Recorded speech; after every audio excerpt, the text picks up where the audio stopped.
Welcome to Westford Congregational Church, nestled in the quiet corner of Connecticut in a town called Ashford. This story is about God's provision and answer to prayer for a steeple. So the story goes back to 1988 when the church had burned down. Apparently there was mice chewing through the wires, caused a fire, and everything was lost. Except for the bell. Except for the bell.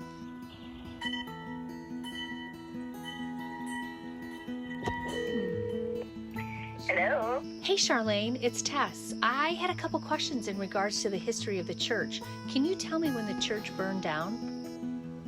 The church burned on November 1st, 1988. And who was it that rang the bell on Sunday morning? Can you tell me more about that? Gil Armitage, my husband Gil.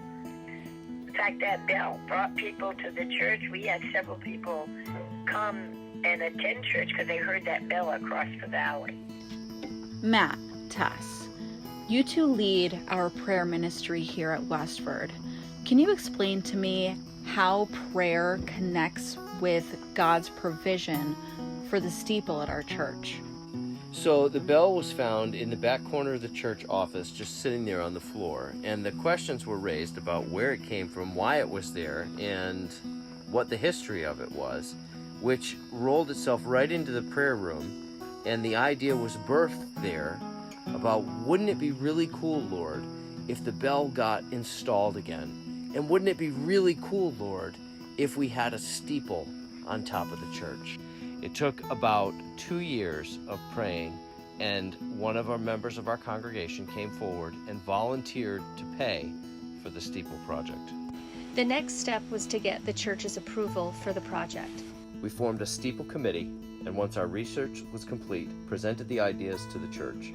Once the church approved, we contracted with Piedmont Composites and Tooling, LLC in North Carolina to construct our steeple. Monday, February 28th, I got a call from North Carolina letting us know that our steeple was complete and ready for pickup.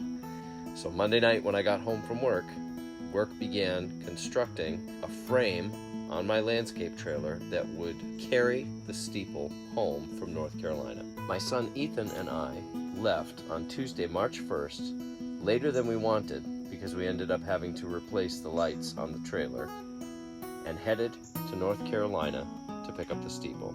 We took turns driving through the night and arrived in Taylorsville at 8 a.m. on Wednesday morning.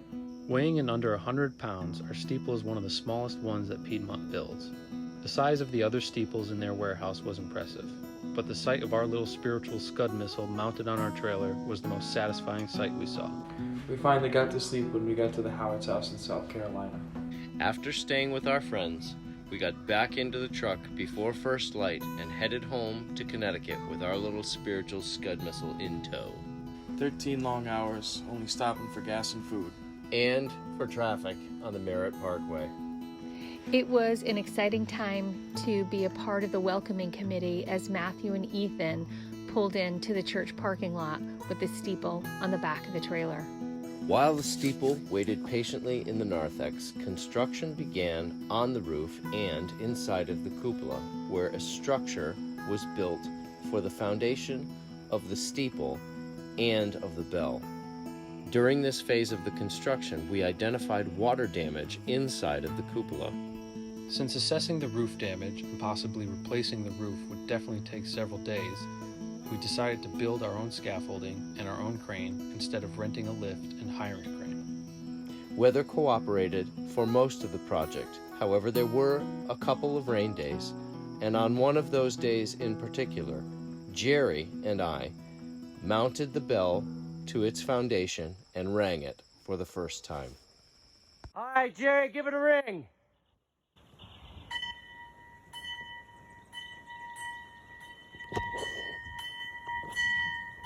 Over the next 3 months, several hundred man-hours were volunteered to construct the staging and mount the crane.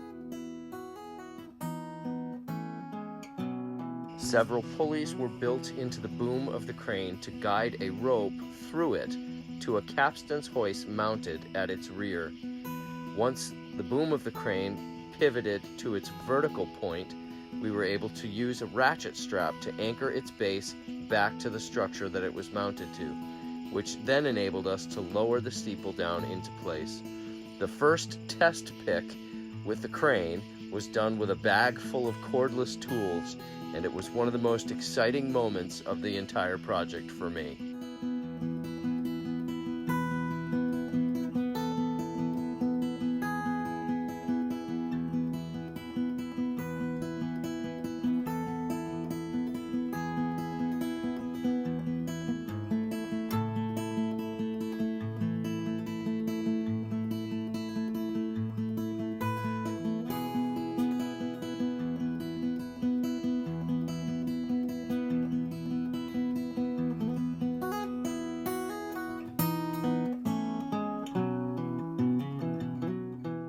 On June 11th, almost all of the members of the church gathered in the front yard to witness the flight of the steeple from the ground to its perch on the roof. Those who were not able to join us on that day witnessed it on our Facebook live stream.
Welcome to Westford Congregational Church. It looks new on the outside. Come on in and see the new things the Lord is doing on the inside.